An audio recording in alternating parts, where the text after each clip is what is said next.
So then when we'll move to the next topic, that is distributed computing models. So what are the different models available in a distributed computing system? We can mainly classify this computing models. Models means you can say that it is a sample or method or methodology of performing this communication in distributed system. So there are 5 different methods. One is mini computer, workstation server model, processor pool model, and hybrid model. So we will study one by one. First is about the mini computer model. Just you have a look at this figure. So we have a communication network. So in this network, we are connecting different mini computers, and number of terminals are connected to the mini computer. This is a mini computer model. So already we have studied about terminal. So under evaluation of distributed system, we have studied about what is a terminal. So terminal means actually it is a device which controls only the input as well as output peripherals. That is, input and output devices are alone present for getting informations or getting some resources. It should depend on other system that can be a server. So terminal means here the role of terminal can be providing or getting input from the user and providing it to the mini computer. These terminals are depending on the mini computer because the mini computer alone has the memory. Terminals are not having the memory. There they have only the input as well as output device. So input can be supplied to the system through the terminal as well as output can be displayed to the user through this terminal. That is the use of terminals here. So we'll start about mini computer model.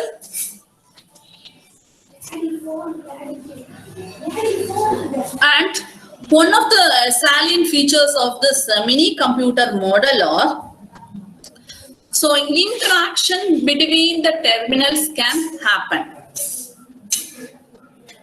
So just listen to this. Distributed computing system based on this model consists of mini computers interconnected by a communication network where each mini computer has multiple users simultaneously logged on to it.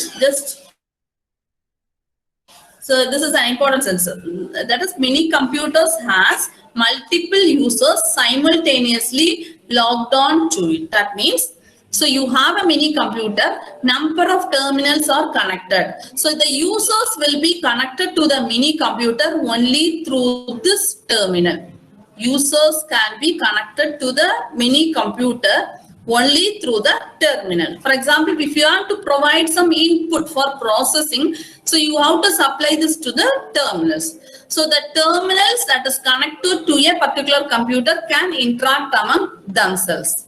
So input, that is about this mini computer model. All other processing will happen only in the mini computer because it is having the processor as well as memory. Processor and memory are present in the mini computer, and internal things happens, that is internal activities performed in the mini computer alone. That is the representation and internal operation of a mini computer system. So can you able to follow this?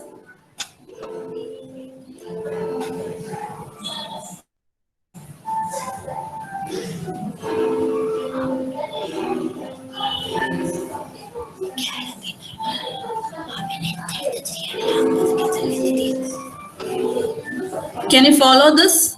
Or once again, should I repeat this? Please respond through chat.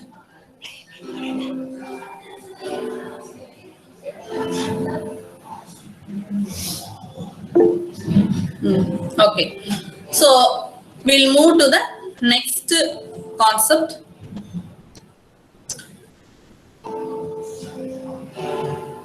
And the other thing regarding this distributed computing model is ARPANET. That is the first network. So implement this particular particular principle. Many implemented in the first ARPANET. Next is workstation model. So what is the difference between a terminal and a workstation? Linda, tell me, what is the difference between terminal and a workstation?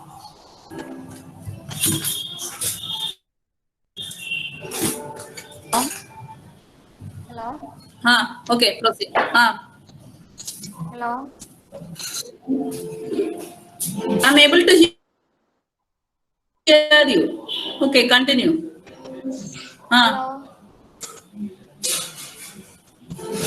Hello. Miss.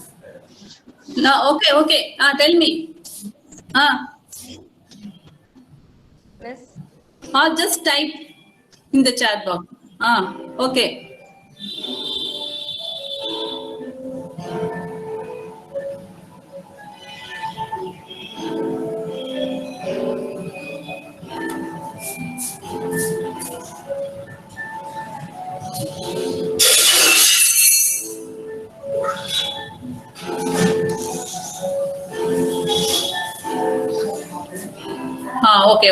Okay, it's correct.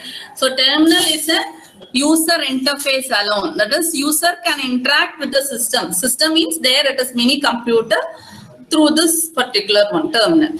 But a workstation means it is having all the different components that is used for processing. It has its own input device, output device, a memory, and the processor. Everything will be there in that is full computer, we can say. That is the perfect computer, workstation model.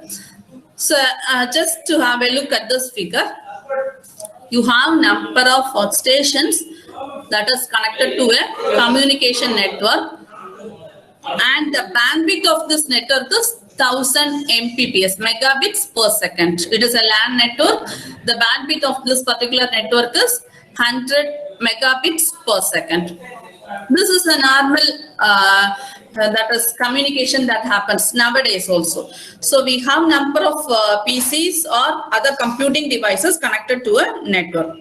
An organization or institution can have its own workstation model, and each user will be having his own system.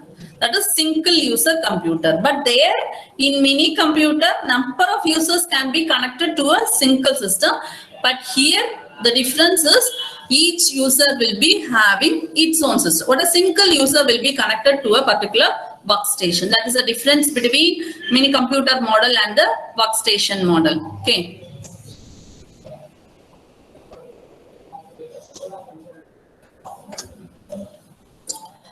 Now, the idea of workstation model is to interconnect all the workstation by a high-speed LAN.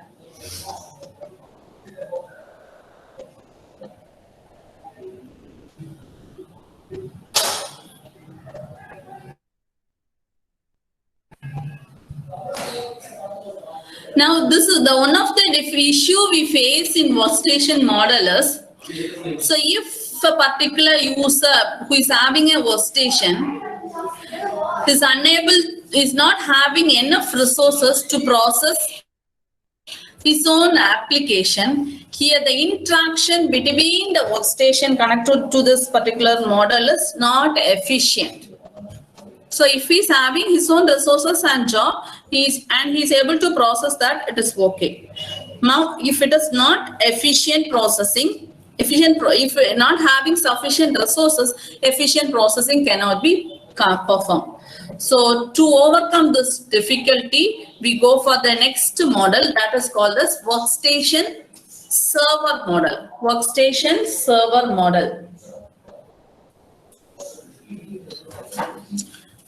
So first you have a look at this diagram. See, workstation server model.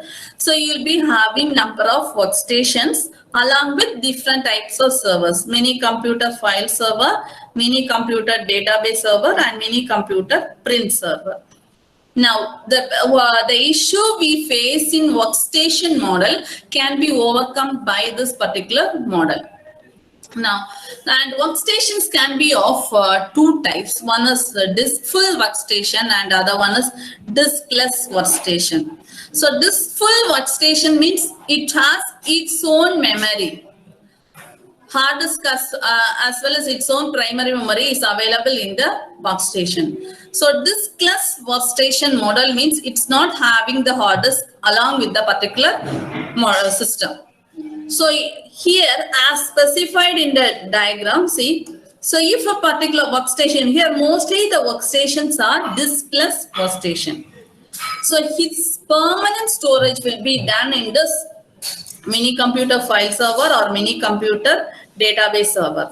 Permanent storage or permanently something will be that is repeatedly accessed by that particular workstation. For that purpose also it is demanding this or it is approaching the mini computer. Frequent access between the systems may happen. So there the issue behind, the issue in workstation model is interaction between the workstation in sharing the resources in scarcity is very low.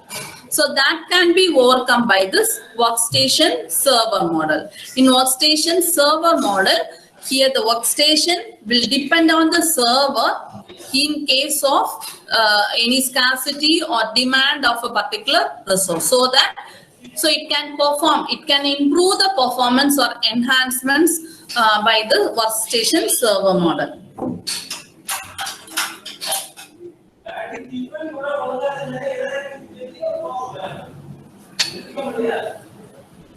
Just look at the screen. A distributed computing system based on workstation server model consists of few mini computers and several workstations interconnected by a communication network. In this model, user logs on a workstation called his home workstation. Normal computation activities required by the user are performed at the home workstation, but requests for services are provided by the special servers and sent to a server providing the type of service. So this is the detailed explanation about workstation server model. As I explained you, the main purpose of moving that is our resources are the applications which required for processing something will be stored on the server. Based on demand, it can be accessed from the server. So that is workstation server model. Next is about the advantages of workstation server model. User has guaranteed response time. Does not need process migration facility due to client server model. User has flexibility, backup and hardware maintenance. So as we have studied earlier, we can have all these benefits from this particular model. No need for moving to another network and getting a resource because our network is holding the resource. Even though it is not available with us, we can demand the server to get the access the resource. So flexibility in accessing is possible. Hardware maintenance as well as backup. Backup permanent storage can be done in the server. Okay. Next is about processor pool model.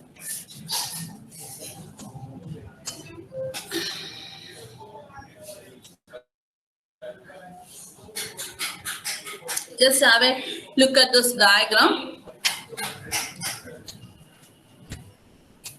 Here we have number of terminals as well as different types of servers. Mini computer as well as main computers, that will be there. So here pool of server means you are having number of mini as well as mainframe computers. On demand, you can access any type of server or you can use any type of server for processing. So this happens in this pool server model. Better processor utilization can be done in this particular model. Because in workstation as well as workstation server model, you have to depend on the next component, other component available for processing your resources. But here what happens is, so at first time itself, you have to select the suitable server for processing.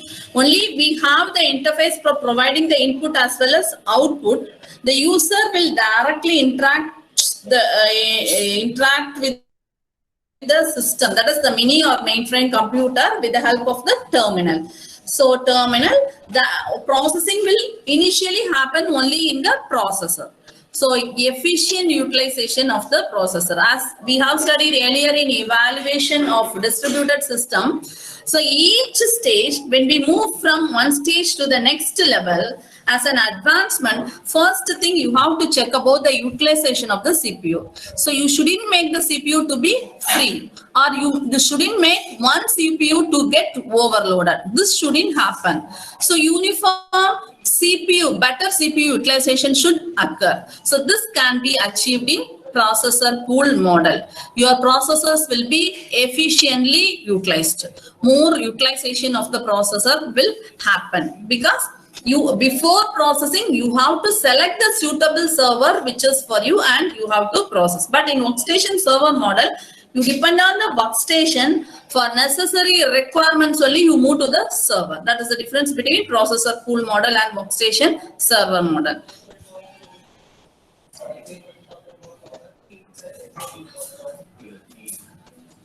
Next is about the hybrid model. So we have studied about a different model: mini computer model, workstation model, workstation server model, as well as processor pool model. Then hybrid model. The main benefit of the hybrid model is we combine the features of workstation server model as well as processor model into a single thing. That is called as hybrid model. So hybrid model is based on workstation server model with the addition of a pool of processor. So processor in the pool can be allocated dynamically. So the two benefits we can achieve because of the hybrid model is, one is you can select your suitable processor, which is for you. You can select the processor for computation purpose, as well as so interaction between the workstation happens frequently. So just assume that you are having a job, work that is to be completed. So the size or the quantity of work that is larger. Now what you can do is, you can share this particular work with your neighbor workstation, and parallelly computation can be done with you and your neighbor at the same time, and the output we can receive can be done in a faster time. So this can be achieved in this hybrid model. So compared to the other things, that is somewhat expensive, but efficiency more in the hybrid model. Okay.